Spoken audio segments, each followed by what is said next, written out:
सुधांशु जी करीब 70 साल के बुजुर्ग पार्क की बेंच में साथ बैठे सज्जन से पूछा, नए लगते हैं, कभी पहले देखा नहीं आपको इस इलाके में। जी वैसे तो सच कहूँ तो बहुत पुराना हूँ इस शहर के लिए, लेकिन परिंदा काफ़ी सालों बाद घोंसले में वापस आया है, बस यही समझ लीजिए। घर लौट आए बस यही काफ़ी है। पूरा दिन कहीं भी बिता लिया जाए, लेकिन नींद तो अपने घर के ही बिस्तर में आती है। क्यों महाशय, सही कह रहा हूँ ना मैं? जी बिल्कुल, 16 आने सच कहा आपने। वैसे मेरी पैदाइशी इसी शहर की है, लेकिन बैंक में नौकरी थी तो हर 3 साल में तबादला होता गया और पूरा भारत भ्रमण का मौका मिला था। ये कहें कहीं का नहीं रहा, बस बंजारे जैसी ज़िंदगी जी ली। वो एक ही गली में रहना या अपने लंगोटिया यारों को साथ बड़े होते देखने का अवसर नहीं मिल पाया, और सेवानिवृत्त होने के बाद अभी 2 महीने पहले ही वापस आया हूँ। ये भी सही है भाई, कहीं का मुँह नहीं रहा आपको। वैसे आपका शुभ नाम? जी मेरा नाम सलील है। आपका नाम ही ऐसा है, आपको कहाँ कोई बांध सकता है। नदी की धारा को भी कोई रोक सका है? सही कहा आपने, लेकिन है एक जो बांध बनकर आई जीवन में और सलील को रोक लिया। सलील ने हंसते हुए कहा, मेरी श्रीमती जी साधना। उनकी कड़ी साधना ने जीवन में बांध का कार्य किया है। आप बताइए, आपके जीवन में कौन है? जी मैं आज़ाद हूँ, हंसते हुए सुधांशु जी बोले। मतलब समझ लीजिए, कुंवारा हूँ। अच्छा, अब मुझे आज्ञा दीजिए, मैडम इंतज़ार कर रही होंगी।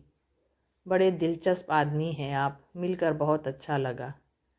आपसे मिलकर भी बड़ी खुशी हुई। ये सामने वाला पीला मकान मेरा है। कल समय और अपनी मैडम से आज्ञा लेकर आइए तो घर ले चलूँगा आपको। सलील हंसते हुए विदा लेता है। जी बिल्कुल। दूसरे दिन, स्वागत है मेरे गरीब खाने में। क्या बात कर रहे हैं, अमीरी तो सिर्फ दिल की होनी चाहिए। ये कंक्रीट में क्या रखा है? वैसे आपकी ही तरह आपका घर भी बड़ा दिलचस्प है। कुछ तो खास है। रहते रहते तो आप अकेले हैं, लेकिन घर का एक एक कोना एक कहानी कह रहा है। हर जगह यादों के झरोखे से लगे हैं। ये शतरंज की अधूरी बाजी क्यों है? यहाँ ये पूरी क्यों नहीं की आपने? क्या अकेले ही खेल रहे थे? सुधांशु जी ने कहा, बस मैंने यादों को संजोने की कोशिश की है, जिससे अकेलापन न लगे घर में। ये शतरंज की बाजी कई सालों से ऐसी ही इंतज़ार कर रही है। जिसके साथ छोड़ा था शायद वो फिर मिल जाए तो बाजी पूरी हो जाए। वैसे हमारी मैडम को बड़ा शौक है शतरंज का, और उनका कोई मुकाबला नहीं।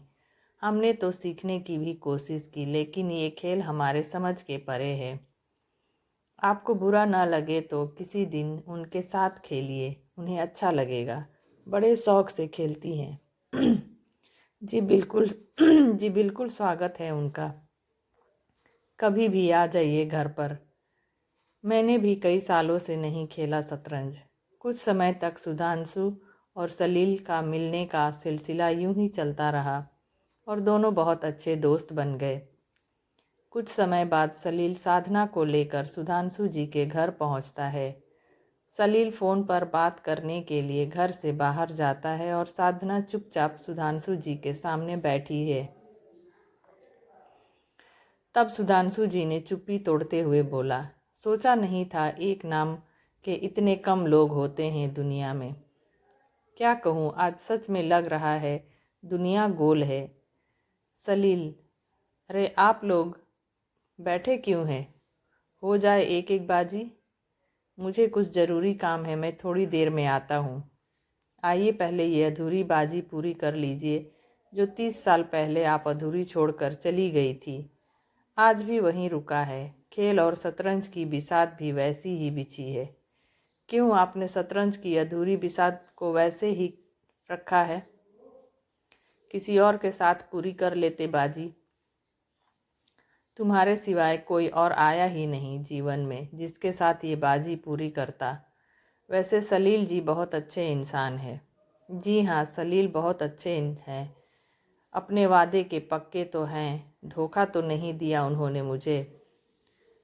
तो क्या मैंने धोखा दिया था तुम्हें? उस दिन शतरंज की बाजी खेलते समय तुमने मुझे बताया था कि मेरे लिए रिश्ता आया है शादी का, और मैंने तो बस यही कहा था मुझे समय चाहिए, और तुमने शतरंज की अधूरी बाजी की तरह मेरी बात भी अधूरी सुनी और चली गई। क्या सुनने के लिए रुकती? छोड़ो ना अब ये सारी बातों का। अब क्या मतलब? सही कह रही हो, आगे चाल चलो, अब तुम्हारी बारी है। वैसे इन खिचड़ी बालों में भी अच्छी लगती हो। साधना हंसते हुए, ये लो शह और मात। मुझे तो आज भी तुमसे हारना अच्छा लगता है। तभी सलील जी आते हुए, अरे बाजी पूरी हो गई, हरा दिया ना हमारी मैडम ने आपको। कहा था ना बहुत ही अच्छी खिलाड़ी है। तो दोस्तों, कैसी लगी ये छोटी कहानी? मिलते हैं कुछ और अच्छी कहानियों के साथ नेक्स्ट वीडियो में।